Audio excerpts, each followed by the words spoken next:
Good morning. मेरा नाम doctor सीमा गुलाटी है। मैं राजऋषि महाविद्यालय अलवर में एसोसिएट प्रोफेसर के पद पर कार्यरत हूँ। यह लेक्चर थर्ड ईयर के स्टूडेंट्स के लिए है। आज हम इस लेक्चर में 5 मेंबर्ड हेटेरोसाइक्लिक कंपाउंड्स में एरोमेटिसिटी एवं इलेक्ट्रोफिलिक सब्स्टिट्यूशन रिएक्शंस स्टडी करेंगे। बेंजीन की तरह 5 मेंबर्ड हेटेरोसाइक्लिक कंपाउंड्स भी एरोमेटिक कैरेक्टर शो करते हैं। पाउलिंग की रेजोनेंस थ्योरी के अनुसार रेजोनेंस एनर्जी एरोमेटिसिटी का मापदंड होती है। अतः हम रेजोनेंस एनर्जी को आधार मानकर बेंजीन एवं 5 मेंबर्ड हेटेरोसाइक्लिक कंपाउंड्स में एरोमेटिसिटी की व्याख्या कर सकते हैं। बेंजीन की रेजोनेंस एनर्जी 144.4 किलोजूल पर मोल होती है, जबकि थायोफीन में 117 किलोजूल्स पर मोल, पिरॉल में 87.8 किलोजूल्स पर मोल, जबकि फ्यूरेन में सबसे कम 71.1 किलोजूल्स पर मोल रेजोनेंस एनर्जी पाई जाती है। उपरोक्त डाटा से प्रदर्शित हो रहा है कि बेंजीन तीनों 5 मेंबर्ड हेटेरोसाइक्लिक कंपाउंड्स की तुलना में अधिक एरोमेटिक होती है एवं अधिक स्थायी भी होती है। शब्द एरोमेटिसिटी किसी अणु की स्टेबिलिटी को भी निश्चित रूप से प्रदर्शित करती है। जो अणु अधिक एरोमेटिक होंगे वह अधिक स्थायी भी होंगे।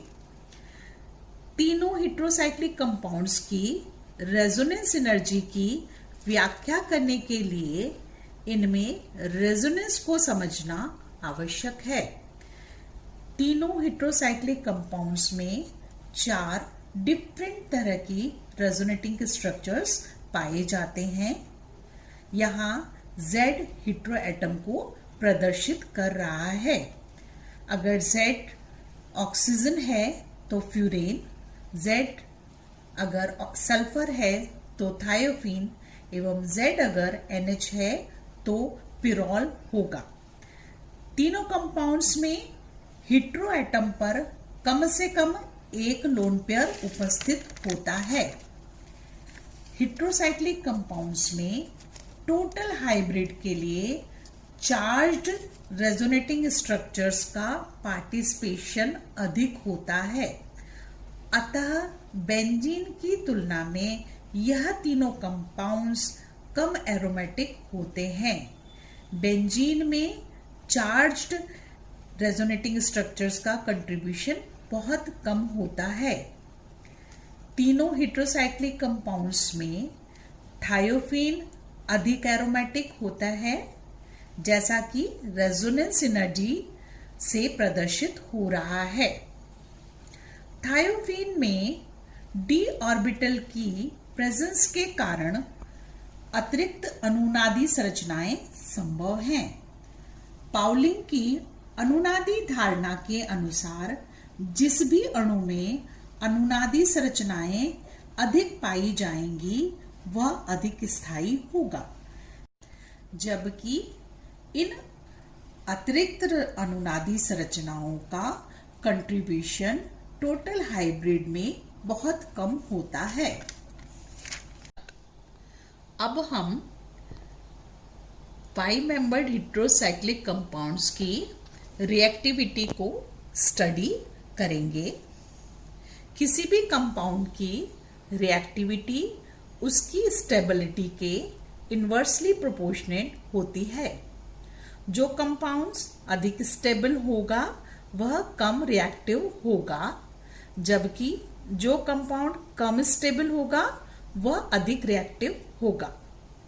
अतः बेंजीन अधिक एरोमेटिक होने के कारण अधिक स्टेबल होता है एवं इसकी रिएक्टिविटी तीनों 5 मेंबर्ड हेटेरोसाइक्लिक कंपाउंड्स की तुलना में कम होती है।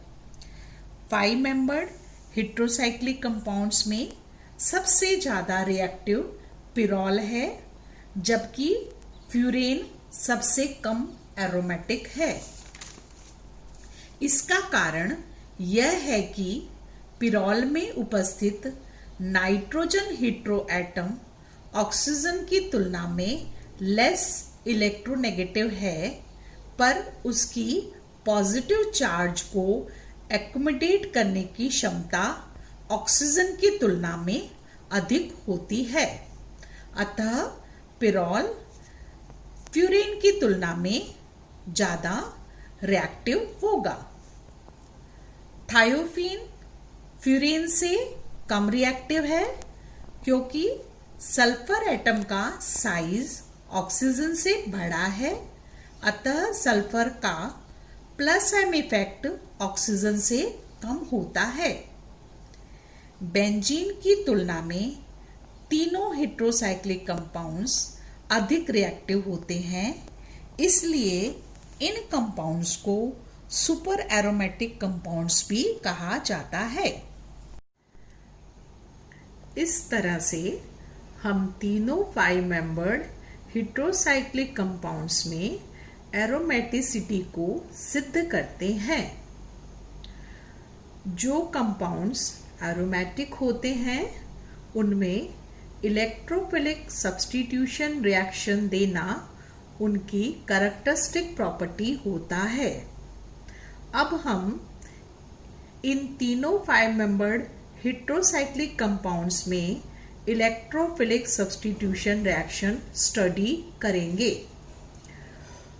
अनुनादी संरचनाओं से स्पष्ट है कि हेट्रो एटम की अल्फा एवं बीटा दोनों पोजीशंस पर पॉजिटिव चार्ज उपस्थित रहता है, अतः इलेक्ट्रोफिलिक सब्स्टिट्यूशन दोनों स्थिति पर संभव है। लेकिन इलेक्ट्रोफिलिक सब्स्टिट्यूशन हमेशा अल्फा स्थिति पर ही होता है। अल्फा स्थिति पर सब्स्टिट्यूशन को हम इंटरमीडिएट कार्बोकैटायन की स्टेबिलिटी से समझ सकते हैं। जैसा कि आप देख रहे हैं कि अल्फा सब्स्टिट्यूशन से जो इंटरमीडिएट कार्बोकैटायन बनता है वह अधिक अनुनाद के कारण ज़्यादा स्थायी होता है, जबकि बीटा सब्स्टिट्यूशन से जो इंटरमीडिएट कार्बोकैटायन बनता है उसमें 2 ही अनुनादी संरचनाएं संभव हैं, अतः वह अल्फा सब्स्टिट्यूटेड इंटरमीडिएट कार्बोकैटायन से कम स्थायी है। दोनों अल्फा स्थिति पर अगर पहले से कोई ग्रुप प्रेजेंट हो तो फिर बीटा स्थिति पर भी सब्स्टिट्यूशन संभव है।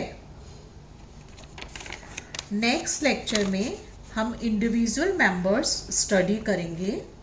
फर्स्ट ऑफ ऑल हम लोग पिरोल जो है उससे स्टार्ट करेंगे, तो नेक्स्ट लेक्चर हमारा पिरोल पे बेस्ड होगा।